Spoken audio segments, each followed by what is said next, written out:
Hi friends கடவா மீன் gravy பார்க்கலாமா। ஒரு கடாயில் எண்ணெய் ஊற்றி ஆனியன் கருவேப்பிலை போட்டு நல்லா வதக்கிக்கலாம்। ஆனியன் நல்லா ப்ரௌன் ஆகட்டும்। ஆனியன் நல்லா ப்ரௌன் ஆன பிறகு ஒரு தக்காளி கட் பண்ணி அதையும் கூட சேர்த்து நம்ம நல்லா வதக்கிக்கலாம்। தக்காளி வதங்கின பிறகு நம்ம மஞ்சத்தூள் போட்டு வாஷ் பண்ணி வச்சுருக்க கடவா மீன் அதையும் சேர்த்து இதோடு கூட நம்ம வதக்கிக்கலாம்।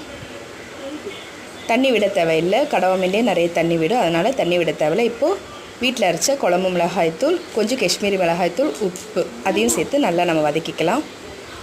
வதங்கின பிறகு இப்போது வீட்டில் அரைச்ச இஞ்சி பூண்டு மிளகு சீரகம் அந்த மசாலாவையும் நம்ம சேர்த்து நல்லா வதக்கி விட்டுக்கலாம்।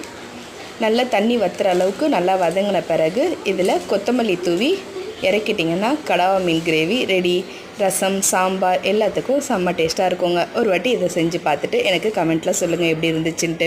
இந்த வீடியோ உங்களுக்கு பிடிச்சிருந்ததுன்னா சப்ஸ்கிரைப் பண்ணுங்கள், லைக் பண்ணுங்கள், ஷேர் பண்ணுங்கள்। பாய்।